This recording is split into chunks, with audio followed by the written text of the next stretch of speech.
여기에 이제 우리나라의 국민들을 많이 힘들게 만드는 애가 진짜 바로 이 증명인데, 이 최고 가격제 딜레마에 빠져 있습니다.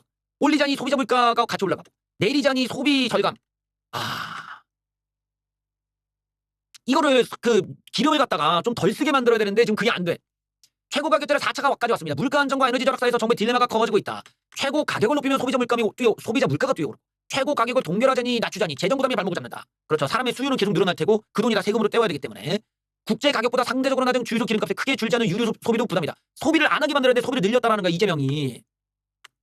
결국 이 딜레마 때문에 이재명식 정책이 얼마나 엉성하고 허접한지 잘 증명이 된 사례라고 할 수 있습니다. 바로 이런 그 지점에서 항상 내가 느끼는 게 그래. 확실히 야당이 중요하구나. 우리가 야당이 되더라도 그런 열패감에 빠져서 부정선거 같은 개소리나 씹을 게 아니라 정신을 차리고 현실에 고통받는 사람들을 대신해서 얘기해주는 역할들을 야당이 해야 된다는 거야. 지금은 많은 세입자들, 저렇게 기름값에 고통받는 사람들을 대신하고 이런 최고가격제 문제점들을 빨리빨리 파악해서 이런 게 문제가 있다, 정책적으로 위험하다 등등등 이런 좀 지적이고 엘리트적인 그런 이야기를 국민들을 대신해서 해주는 게 야당의 역할인데, 지금 야당은 그런 고통을 얘기하는 게 아니라 어디 정신 나간 사이비 종교 집단이나 돈이나 벌겠다는 툴투브 새끼들의 앞잡이 노릇을 하고 있고, 자기네들은 재밌나 봐. 웃으면서 사진이나 찍고. 이런 그림만 나오니까 야당의 어떤 이 무능과 야당에 대한 실망감은 역설적으로 저런 무능한 이재명에 대한 환영으로 나타난다라는 거. 이런 점에서 이제 야당의 역할들이 다시 한번 좀 돌아봐야 되는 거 아니겠느냐. 이렇게 정책을 망치고 있다. 그러니 우리가 이런 걸 잘 지적할 수 있는 야당이 필요하다 할 수 있겠죠. 더 충격적인 거 한번 보시죠. 피해 지원금, 뭐 고유가의 피해 지원금이라고 이렇게 제시를 해갖고 주유소에서 쓰라고 뿌렸는데 10곳 중 9곳에서 사용 못해. 그래요. 지역 사랑 상품권 가맹률이 낮아. 수도권은 12%, 울산은 아예 0%. 예. 무용지물이지. 오랜만에 사자성어 나옵니다. 물. 네, 어쨌든 간에 무용지물이죠. 있으나 마나요. 사람 약 올리는 거지. 기름 넣으려고 가는 길이 더 기름값이 많이 들어.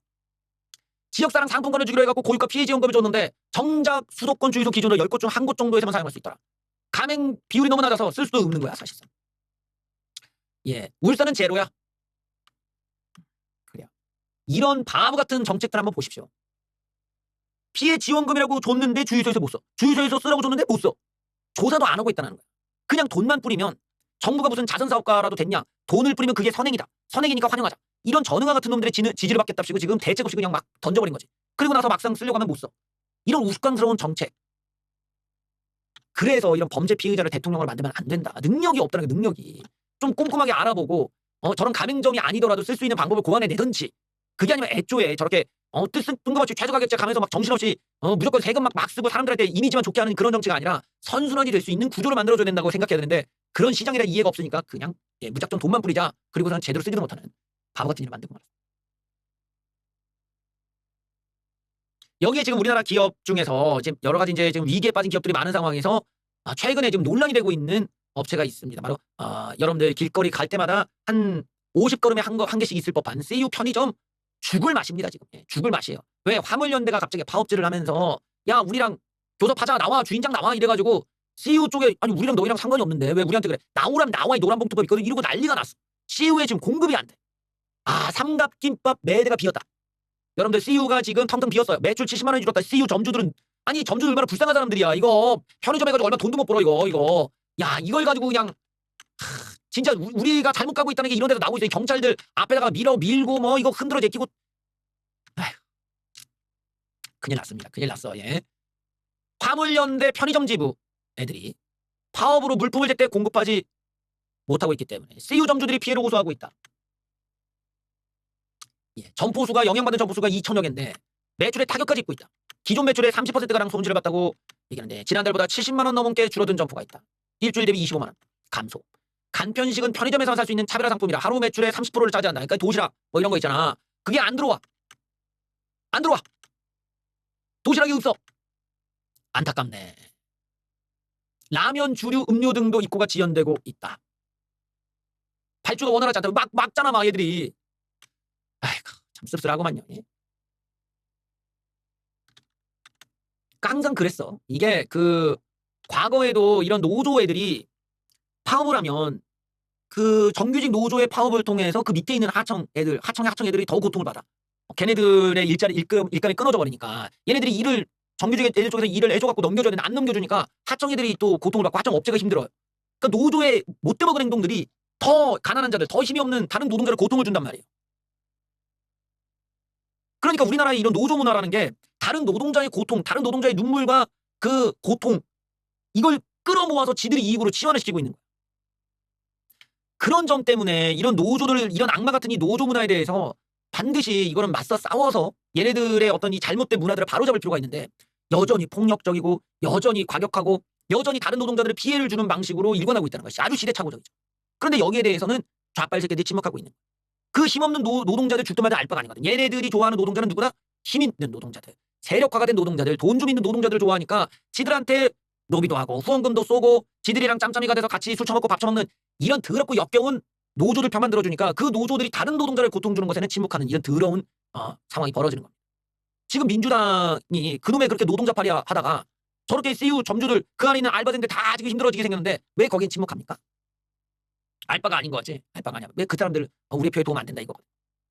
이러다 보니 유통업에서 난리가 났어. 남의 일이 아니야. 우리한테도 건너온다. CU에서 이제 우리한테 건너온다는 거예요. 왜 노란 봉투법 때문이죠. 원청이 만약에 여기서 CU 원청이 협상하면 우리한테도 넘어온다야. 불안감이 퍼지고 있습니다. 화물연대가 CU 물류센터 봉쇄 시위 여파로 인명피해 수백억 원대 손실이 발생하자 유통업계 긴장감이 높아지고 있다. 물류 시스템, 현재 물류 시스템과 원청 관계를 고려하면 이번 사태가 여기저기다 퍼질 수 있죠. 어디겠어? 당연히 여러 업체에 나오죠. 쿠팡, 백화점, 대형마트, 기업형 슈퍼마켓 모든 유통 채널들이 이렇게 연결되어 있기 때문에 걔네들도 다 쿠팡 나와라, 신세계 나와라 뭐 이럴 수가 있다라는 거야. 그러니까 이게 백화점에 들어가는 이런 배송 기사들이 지들끼리 모여갖고 나와, 우리 니들이 돈 줘 이렇게 될 수가 있는 거지 지금. 여기 이렇게 사람도 죽었는데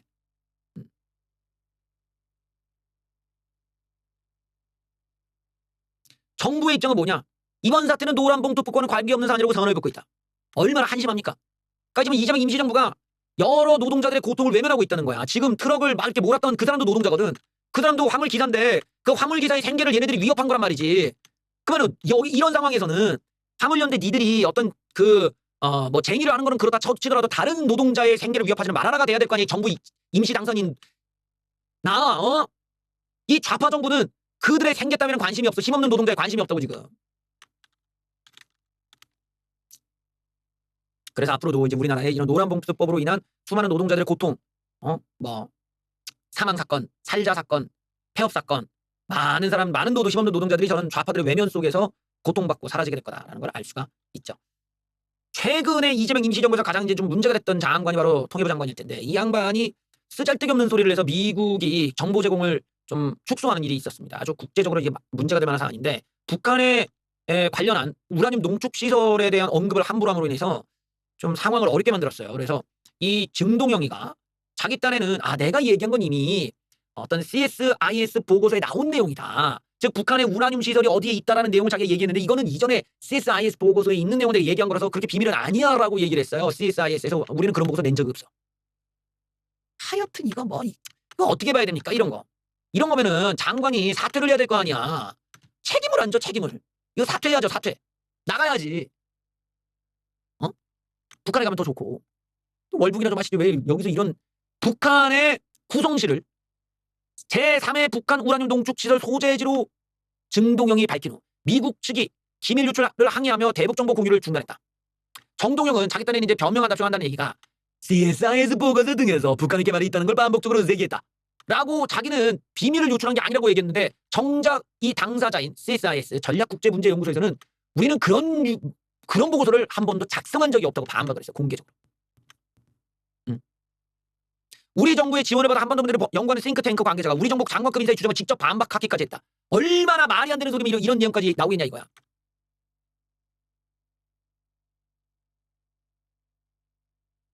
자, 정동영이가 이런 식의 북한의 그 우라늄 시설이 있다라는 말도 안 되니까 이 말이 안 된다는 거, 그게 중요한 정보라는 걸 알고 있으면서 이렇게 공개하는 말도 안 되는 행동을 한 것에 대해서 주한미군 사령관이 항의를 직접 했다. 얼마나 심각한 기밀 유출이었는지 증명하는 척도 아니겠느냐. 나가야죠. 나가. 정동영은 북한의 우라늄 보유량이 2,000kg 좀 된다라면서 막 얘기를 해. 이게 왜 문제가 될까요? 저거는 상당히 그 위험해질 수 있는데 미국 측과 한국 측의 휴민트들이 위험해질 수가 있어서 그런 거예요. 미국이 왜 화가 나는 거냐면 우리가 알고 있다라는 내용을 공개적으로 말하는 것 자체가 그 정보에 접근할 수 있었던 북한 내의 휴민트들을 모두 다 위험에 빠뜨리기 때문에 그래요.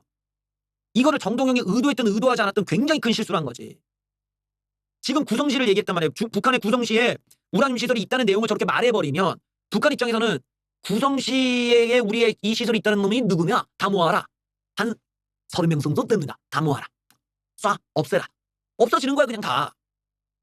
그러면 미국 쪽에서든 한국 쪽에서는 나름대로 라인을 갖고 있었던 그동안에 정말 열심히 몇십 년간을 공을 들였던 휴민트가 이렇게 되고 아니면 걔가 도망가면 결국 휴민트 역할이 끊겨버리기 때문에 더 이상 정보를 얻을 수가 없는 문제가 생기잖아요. 그러니까 정동영의 저 행위 자체가 휴민트를 위험에 빠뜨릴 수 있고 정보원을 어렵게 만들 수 있는 말도 안 되는 행동인 거지. 아주 비상식적인 행동이지. 누군가를 죽일 수 있는 거야. 지금 북한은 아마 그걸 찾겠지. 누군가 우리 안에 불악스가 있다. 사살아. 사살을 없애버려라.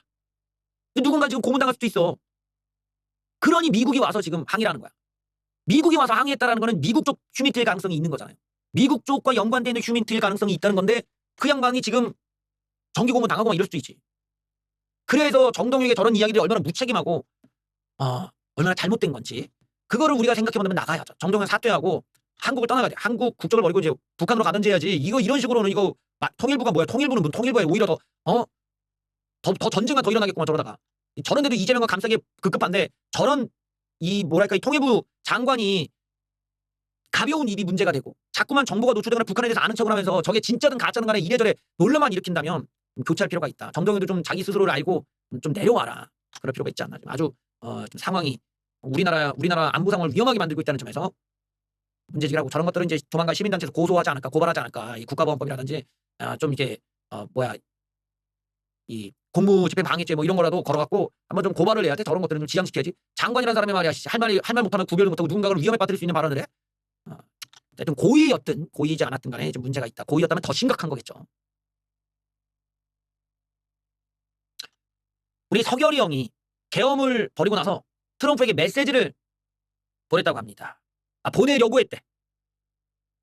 무슨 말을 보내려고 했냐. 기독교적인 세계관으로 트럼프 형을 응원한다. 윤석열은 계엄 이후에 트럼프에게 메시지를 보내려 했다. 트럼프의 트럼프의 철학을 지지하고 기독교적인 세계관으로 대한민국을 운영하겠다. 이거는 결국에는 제가 얘기한 대로 약간 조금 그 불건전한 종교의 사로잡혀 있었다라는 게 여기서 딱 드러나죠. 그래요. 트럼프에게 계엄을 정당화하는 메시지를 윤석열 대통령실은 전달한다. 트럼프 측에 대한 추가 설명이라는 제목의 대통령실 문서에는 미국과 사전 협의가 안 된 계엄에 대해 사후적으로 승인받으려는 의도가 담겨있다. 이래서 내가 반미의 계엄령이라고 한 거 아니야. 미국한테 협의도 안 하고 이런 계엄을 하는 애가 어딨어. 한국에서. 그래서 한다는 얘기가 윤석열은 외교에 있어서 한미 관계를 최우선 가치로 삽니다. 미국신 행정부도 이런 입장에 기초해 관계를 맺을 거라면서 자유민주주의 신념과 기독교적인 가치관에 입각해 대한민국을 운영하려 노력해왔다. 언제 그랬던 거야? 기독교적 가치관이라는 게 약간 이해가 잘 안 되네. 우리나라에서 기독교적 가치관이 맞는 거야? 미국 백악관하고 트럼프 당선자 측에다가 아래 내용을 설명해달라고 하면서 설명의 요지를 2장짜리를 보냈다고. 결제 라인을 보니까 김태우 신원식까지 되어 있더라. 저 특감이 결국 이 문건 확보에 수사 중인데 미국, 영국, 유럽 연합에 한때도 메시지를 보내랬다. 한다는 소리가 종북좌파와 반미주의에 대항하고자 입장 견지했대.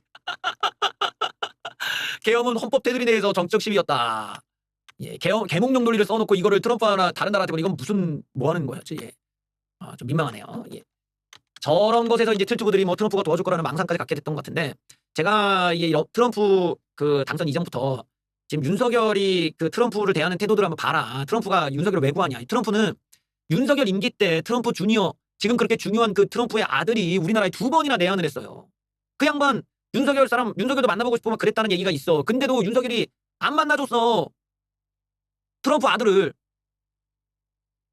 오히려 바이든 쪽에 더 가깝다고 볼 수 있지. 바이든은 보조금을 얘기를 했으니까. 그러니까 윤석열은 애초에 트럼프를 응원했던 입장도 아니고 트럼프 쪽 사람들과 적극적으로 접촉했던 것도 아니라는 거야. 트럼프 아들을 그냥 와도 그냥 모른 척을 했는데. 그게 아니면 애초에 트럼프 아들이 왔을 때 환대하고 어디 저녁도 초대하고 같이 술도 마시던지 골프를 치던지 했겠지. 트럼프 자식도 외면해놓고 나중에 가서 트럼프한테 저렇게 얘기하는 게 뭔 무미가 있는 거야. 그러니까 저런 기독교적인 어떤 헛소리가 나온다라는 게 결국에 지금 윤석열의 어떤 이 정치 환경이 이런 사이비 목사들, 그렇지, 이런 권력을 추종하는 이런 교주 흉내 내는 이런 사이비 목사들을 중심으로 윤석열이 둘러싸여져 있고 그런 종교적인 색채가 묻어서 자기네들의 광신도를 모아가지고 마치 윤석열의 지지를 세력인 것 마냥 그냥 시각적인 어떤 덩어리만 만들어주는 역할에 너무 매몰돼 있었다라는 것을 다시 한번 보여주는 거야. 무슨 놈의 기독교적인 가치관으로 국가를 운영한다는 소리가 나와. 애초에 본인이 진짜 반미주의자들과 싸우려고 했다면 미국한테 사전에 보고했어야죠. 계엄을 하기 전에 주한미군이나 유엔 사령부한테는 미리 얘기를 했어야 돼. 우리가 군대를 반미주의자들 적결하기 위해서니까 군대를 조금 일부분 뺄 것이다. 그러니까 주한미군도 놀라지 마라. 이러면서 미리 얘기를 안 했단 말이야. 미군한테 사전에 보고하지 않은 군사작전을 했다라는 게 이게 주한미군의 뒤통수를 친 거지. 이게 어떻게 무슨 반미주의자를 적결하는 거야. 자기가 한 행동이 반미적인데. 그럼 반미 좌파들이 나한테 본인이 해놓고 트럼프한테는 반미주의자 적결을 왜 이런 일을 했다. 이게 말이 되는 거야? 하는 행동이 앞뒤가 안 맞는데? 친미주의자였다면 당연히 미국한테 사전에 보고하고 허락받고 했겠지. 안 했죠? 자기가 친 트럼프였다면 트럼프 아들내미가 왔을 때 환대했겠지. 안 했잖아요. 그래놓고 저렇게 하니 무슨 놈의 트럼프가 윤석열에 대해서 1도라도 관심이 있겠습니까? 1도라도? 트럼프가 구하긴 뭘 구해. 오히려 더 화를 냈겠지. 이재명보다 더 짜증냈겠지. 내 자신 무시했다고. 그런 점에서 참 엉뚱한 부분이 있다. 그리고 윤석열 주변이 저런 사이비 기독교 목사들, 교우주 같은 놈들이 얼마나 영향력을 행사한답시고 주변에서 저렇게 나갔으면 저런 이상한 소리까지 넣었겠냐. 그 국가와 국가끼리 한다는 얘기가 저런 내용이었다라는 거 보면은 완벽하게 이 종교라는 잘못된 종교에 둘러싸여져 있었고 그것이 윤석열에게 커다란 그 정교 유착으로서 커다란 어떤 실수와 패착을 만들어낸 이유였다는 게 이제 드러나네. 여기에 또 이제 미국을 활용해서 자기의 정치적 입지를 높이려다가 오히려 역풍을 맞는 분이 계시죠. 동혁이 형인데 하루만 더 있자. 하루만 더.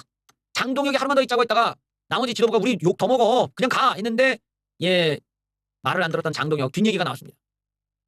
장동혁이 방미 일정 연장을 두고도 현지에서 갈등을 벌였던 것으로 확인되었다.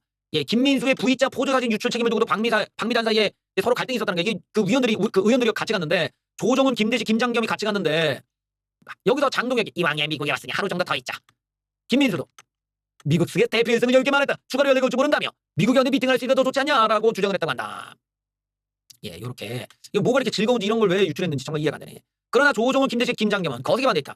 미국의 예정보다 이거 자꾸 북한말이 나와. 미국의 예정보다 먼저 온 것만으로도 민심이 안 좋은데 일정을 더 드리면은 욕만 먹고 안 좋은 소리만 나올 거다.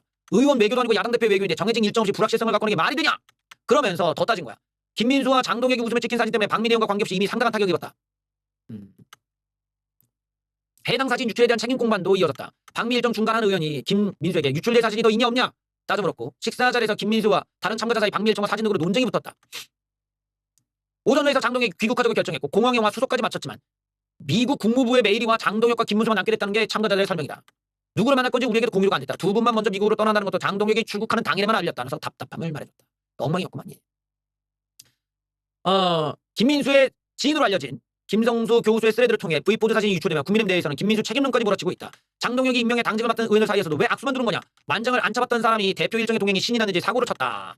보수 색채를 띤 최고위원 사이에서도 예정대로 2박 4일만 가면 될 걸 김민수가 다 말아먹었다. 김민수가 당을 타람쳤다라고까지 했다. 반면 김민수는 통화에서 장동혁과 별도로 11개 이상의 일정을 잡아 정치권 인사는 물론 헤리티지 재단 관계자까지 폭넓게 만났는데 왜 비판만 하냐. 조 그르트허스 미 공화당 전국위원회 의장이 미팅을 일찍 떠난 거다. 그 사람은 트럼프 정부의 핵심 중에 핵심이다. V자 인증샷에 대해서도 교민이 알아보시고 와서 찍은 건데 그 앞에서 울면서 찍냐. 상식적이면 생각할 수 있는 이게 좀 약간 이상하다. 현지 교민들이 찍은 사진인데 올려도 되느냐는 문의가 와서 올리라고 한 것뿐이다.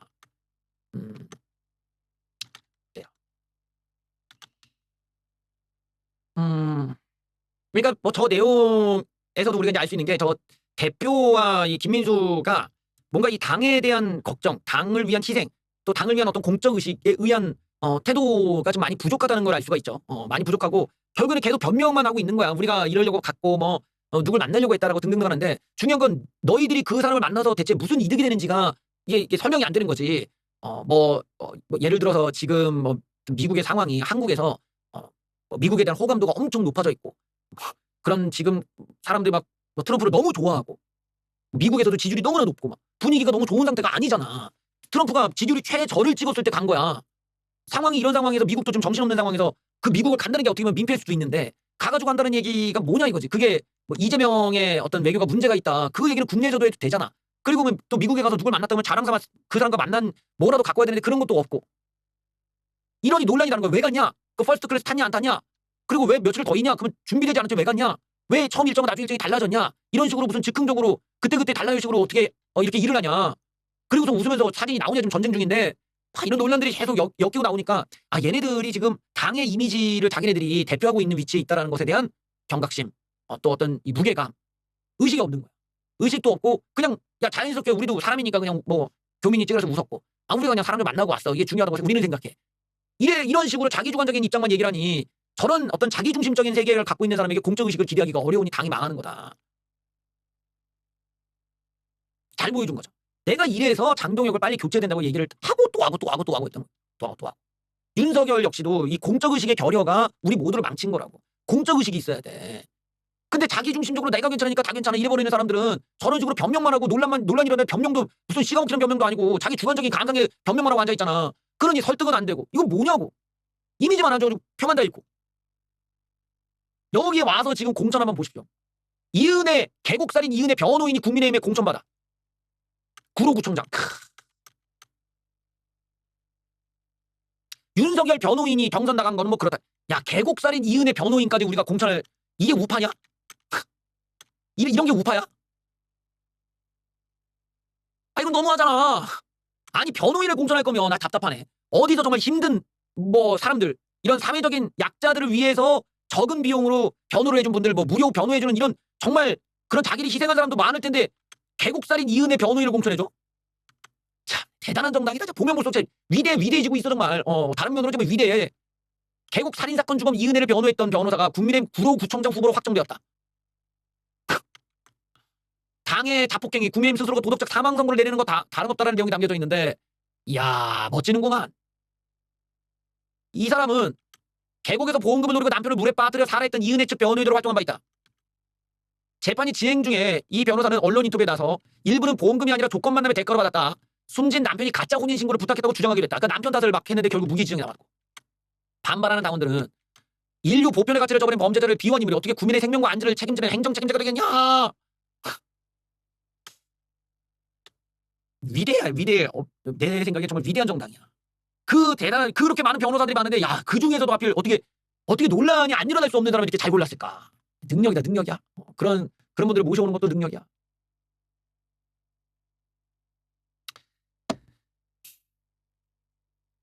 하루도 이렇게 나아지는 모습이 없어서 너무 슬픕니다. 올해는 별로 이렇게 즐거운 뉴스가 없을 것 같아. 선거도 뭐 우리 선거, 미국 선거 다 이제 말아먹고 이제 그렇게 될 것 같네요.